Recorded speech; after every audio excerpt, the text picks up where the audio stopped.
Të dashur shikues, siç e paralajmëruam më herët, sot e kemi në intervistë shkëlqësinë e tij zotrin Thomas Kolly, që është ambasador I Zvicrës në Kosovë. Mr. Kolly, welcome. Thank you very much for the invitation, Mr. Panxhën. Switzerland is one of the main partners of Kosovo. We have a large diaspora there, and apart from that, Switzerland really participated since 1998 in supporting Kosovo in different programs, governance, economy, and civil society, all those aspects. In terms of economy, how can we increase the cooperation between two countries? Indeed, yeah, like you said, I mean, the level of investment and trade also is pretty high already. So Switzerland is an important investor and also a trade partner. But yes, of course, there is much more to do. So the potential is still very big. I think in discussion with Swiss-based companies, it is not only concerning Kosovo, it's always about the same topics, good governance, stable government, predictability, a good governance system, including judiciary, that there are tribunals that work, and then also factors like a good public agency that helps you as investor or trader to do your job. So these are these kind of general issues. Mm-hmm. So you mentioned Swiss companies. Is there an interest from Swiss companies to invest in Kosovo? Yes, I would say so. I mean, what we have seen in the first couple of years and still now, the big part of the foreign direct investment from Switzerland here in Kosovo comes from people who have their roots here in that region, in Kosovo. But now enlarging what I see, also other potential investors that have a look to Kosovo. Here, of course, of the positive experiences, mainly the diaspora living in Switzerland, what they have, and then follow also these good examples and investing in this country. Mm-hmm. So there is interest. When we looked into the foreign direct investment from Switzerland, mainly was in construction and properties. So it's, as you mentioned, diaspora. But what advice do you give to the companies who, let's say, decided to invest in Kosovo now? Shall they look more into the economic factors or political stability, or how they perceive Kosovo? Because sometimes the image of Kosovo is different than it is actually here in Kosovo. No, indeed. I think always a good advice is go and talk to others that have already invested. Go and have a look to the potential of human resources. And then, very quickly, of course, what people see, what potential investors see, that you have a very young population here, well educated, and you have different sectors where you have highly skilled people. Of course, I mainly speak about information, communication, technology sector. And I think this is also the field where there is still a huge potential to grasp and to increase the investment. Yeah. Now, as a Swiss government, you have different projects in Kosovo. You invested a lot in vocational education to bring the Swiss dual system. Then you had in promoting agriculture and the tourism and many different general sectors. But what specific sectors you would suggest that we have a competitive advantage? You mentioned ICT sector, one of them. What are the others that can find let's say, market in Switzerland? I would say, let's say also from a point of view of the government, probably the best is just focusing on the good framework conditions, not trying as a government to, to pre-shape in what kind of sectors the economy should work. and just enable young people, youth, or people in general terms to do their job. And here again, about the education system, I think there is still a lot to do to improve the education system, that finally these young people get all these experiences and knowledges to be able to work. And then, yes, ICT, certainly construction, you mentioned it, food processing is a very huge sector. Tourism, of course.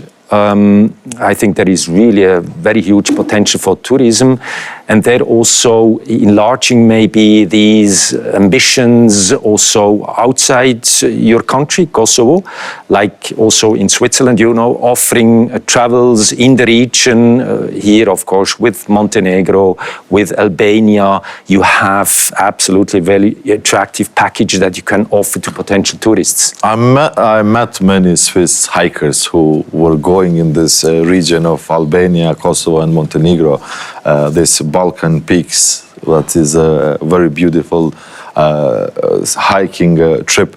And so tourism is one potential. But we need to work more in investing and attracting tourists from Switzerland. But you mentioned that government shouldn't focus on promoting specific policy for industry. Just let the industry find itself which are the competitive advantages and move from there. But what is your advice to what should government do to enforce economic development? Yeah, these good framework conditions, and you know, still, in case we are speaking about sectors, only what I see, apart from these kind of traditional sectors, we are just speaking about tourism, ICT, these precise mechanical works that you perform. You have quite an impressive number of companies that work also already together with Swiss-based companies, you know, in the field of swatch manufacturers or together with Swiss swatch manufacturers. So this precise precision, as you know, this is a big concept for Switzerland, and one of the factors we use very often, or one of our brand, if I may say so. And you have the same qualities here in Kosovo. So this you are also used to work in a very precise way, and this might really open up more doors in this field of precision mechanics and all that has to do with precise works. So you're saying more like a niche market where it's a high value product that can penetrate the Swiss market. And from our statistics, especially wood processing industry is doing rather well in Switzerland. Export for the furniture for the big hotels, for restaurants and this kind of projects. And but what are the main obstacles of now? We last year we had the very large GDP growth, and but we still have lots of catching up to do. What do you think? What are the main obstacles for economic development of Kosovo? Yeah, I mean, let's say the whole regulatory framework, also speaking about the export sector, but not only. I think these standards that you as a country, I think you do a good job watching the requirements that they are, the technical standards, phytosanitary standards that they are in the European Union, in Switzerland, in Norway, in the US, wherever it is. I think this is the challenge, to comply with these rules and regulations that exist in countries you aim to export. And of course, I mean, you know much better than I, but I mean, the European Union is the big partner, including also other European countries, of course, like Switzerland. Mm-hmm. And I mentioned briefly earlier about the Swiss support for the economy of Kosovo.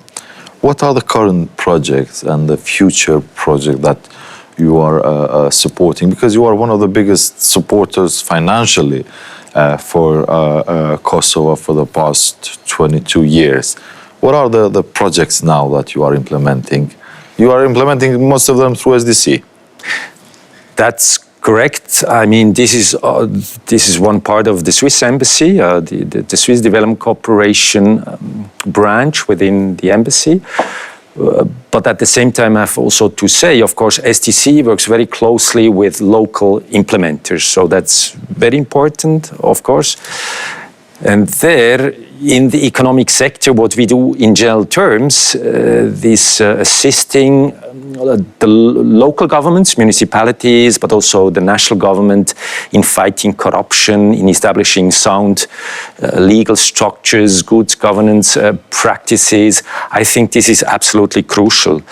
And when we speak about more concretely what we do, I mean, in Switzerland, we have a lot of small, medium-sized enterprises. This is really the backbone of our Swiss economy.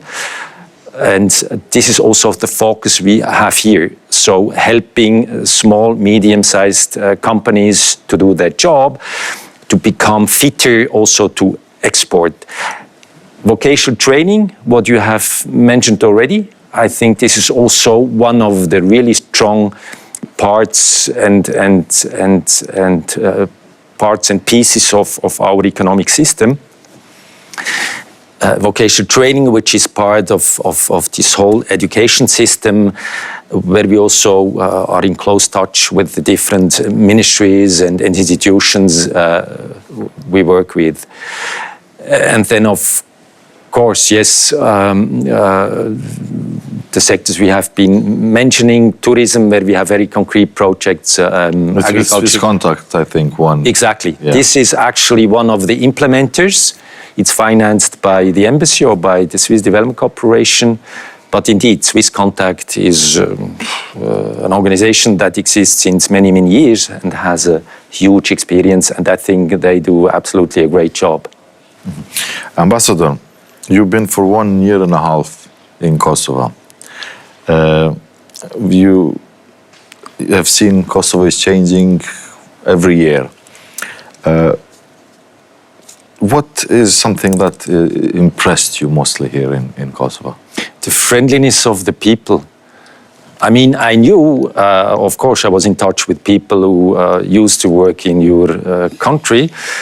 And I know that you are very open, friendly people. But once you arrive in the country and you experience it yourself, it's even more impressive. So it is really charming, all these encounters we had. And I think it has to do with this very close relationship between the two countries, Kosovo and Switzerland. But in general terms, what I see also with other colleagues from other countries, you are just very open-minded people, very welcoming people. Well, it was a pleasure to have you, Mr. Ambassador. Pleasure was mine. Thank you very much. And hopefully every year the economic cooperation between Switzerland and Kosovo will increase, and we will manage to attract more investment from Switzerland, because I'm sure they're going to bring, apart from the exports, they're going to bring know-how and technical experience that they have. Thank you very much indeed. The potential is huge. And the knowledge, the mutual knowledge between the two countries is very high. So really, the ciphers will go up, I'm very sure. Thank you very much. Thank you, Ambassador. Discussion. Të dashur shikues, kthehemi pas pak me një blok të shkurtër të marketingut.